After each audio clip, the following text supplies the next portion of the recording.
Tänään puhutaan vähän mun hevoshistoriasta. Eli kyllä joku ainakin tietää aika hyvin mun hevoshistoriaa jo niin kuin YouTube-kattoistakin, mutta mä nyt selitän tässä yhdellä videolla kunnolla kaikki tänne.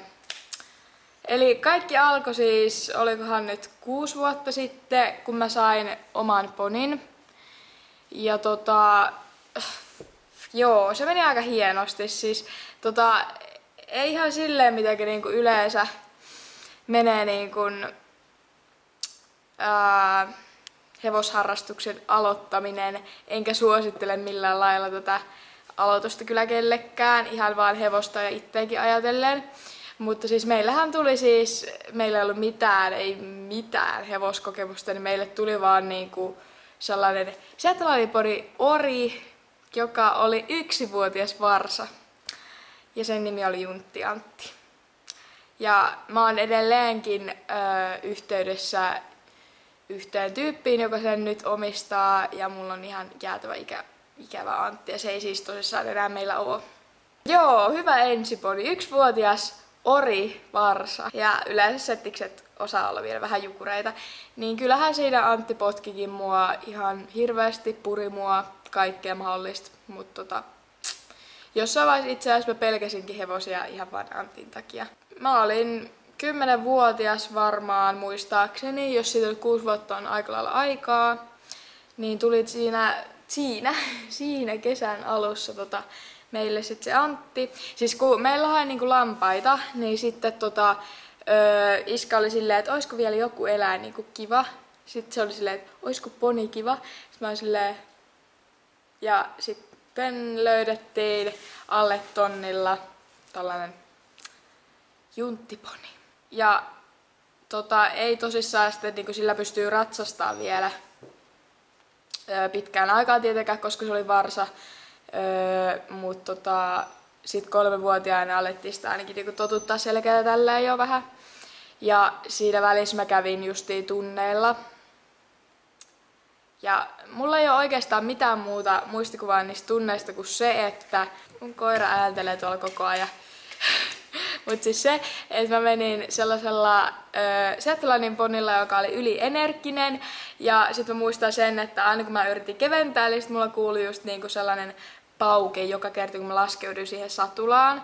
Koska mä en osannut vielä silleen kunnolla hallita mun ruumista. Niin sit mä muistan, kun se opettaa sille, että älä paukuta sitä persettä siihen, että se on väärin ja näin.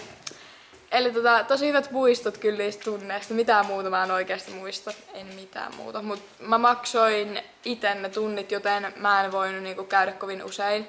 Ja maksan edelleenkin ite tunnit. Niin. Mut siis joo. Eli sitten meille tuli siinä vaiheessa sellainen New Forestin poni. Se oli tavallaan ylläpidossa. Mä en oikein tiedä, miten mä luokittelen että oliko se niinku meillä niinku oma vai oliko se ylläpidossa vai mitä, koska sen piti tulla meille, mutta sitten kävi yksi accidentti, niin sitten se ei tullutkaan meille. Tai se oli meillä varmaan alle vuoden, mutta siis me ei tehty niinku vielä, kun se oli meidän tuttujen oma, niin me ei niinku tehty mitään, niinku, me ei saatu passia tai tällaista, ei niinku, ne olisi antanut sen kyllä, koska se oli jo niin vanha ja näin, mutta siis me nyt oltiin vähän silleen, että no joo, ihan sama. Mutta siis joo, eli kyllä se luultavasti olisi tullut meidän ihan omaksi, jos ei olisi tapahtunut tätä yhtä accidenttiä, mutta siis mä aloitin sillä sitten ratsastaa sillä Pestinalla. Ja no siis se oli ihan älyttömän hauskaa. Mä menin aina niinku, kun äiti ja iskä kävin lenkillä, niin mä tulin aina niiden kanssa ratsastaen.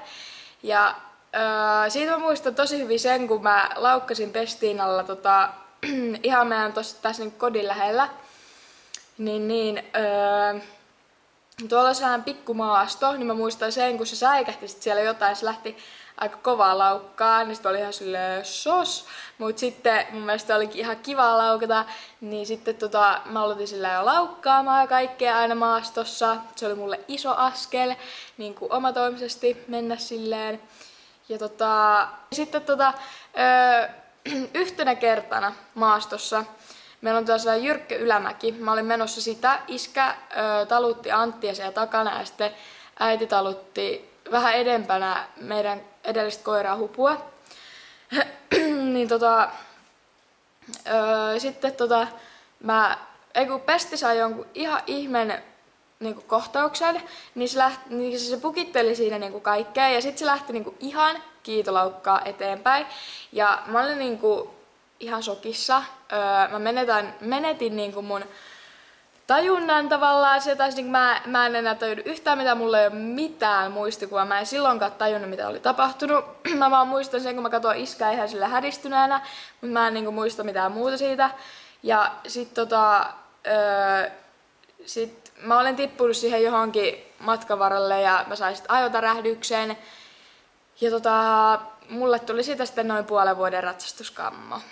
Mut sitten yksi ratsastuksen opettaja sai mut takaisin taas selkään.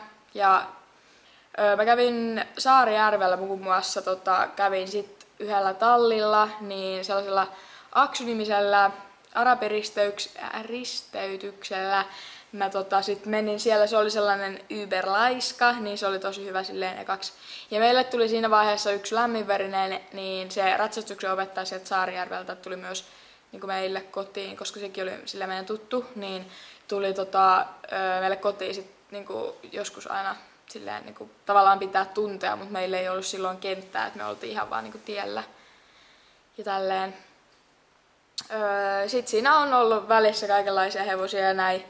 Ja pikkuhiljaa mä uskallisin niinku ratsastaa niinku paremmin ja paremmin ja paremmin.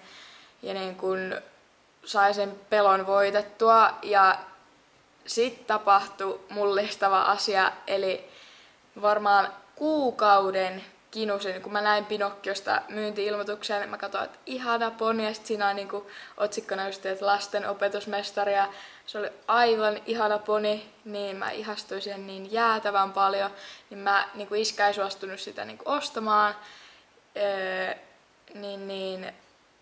sitten mä kinusin niinku ja kinusin. Mä niinku itekin jo menisin luovuttaa, että joo, no ihan sama.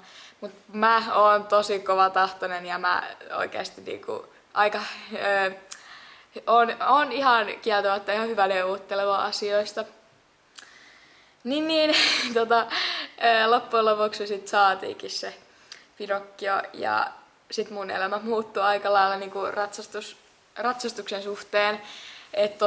Mä uskalsin hyvin ratsastaa, sit mä rupesin kiinnostua enemmän esteistä. Kyllä mä Antillakin oon itse asiassa hypännyt, mutta sehän nyt ei oikeesti mitään osannut. Pinokkiolla sit aloitin niinku oikeastaan kaiken täysin uudestaan ja tälleen. Pinokkio muutti sitten niinku mun koko ratsastushommelit ja sit nyt on tullut sitten näitä esimerkiksi nalleja. No okei, sitä aiemmin on ollut paljon sellaisia hevosia, joiden kaman kanssa niinku paljon tietty ratsastanut. Että niinku, mä sanoisin, että mä olisin nyt niinku ollut ihan semi-osaava ehkä 3 vuotta. Pinokkio tuli 3,5 vuotta sitten. Mä oon niinku nyt 6 vuotta ratsastanut aika lailla silleen niinku, säännöllisesti, mutta se, että niinku, en mä silloin ollut vielä niinku hyvä. Mulla oli ihan jees tasapaino jo ja kaikkea tällaista. Mutta niin. Ja sit se on aika läppä, kun joku on silleen, että joo, mä oon ratsastanut 10 vuotta, mutta silti se voi olla, että ne ei oikeesti osaa paljon mitään, koska se ratsastaminen on ollut sellaista, että joo, käyn kerran viikossa hevosen selässä. Niin se, että kun munkin on pitänyt niinku joka päivä tyyliin ratsastaa. Nyt mulla on ollut itse asiassa jonkin aikaa silleen, että en ole kyllä joka päivä ratsastanut, mutta kuitenkin niinku useammin kerran viikossa, niin se on eri asia kuin se kerran viikossa. Niin.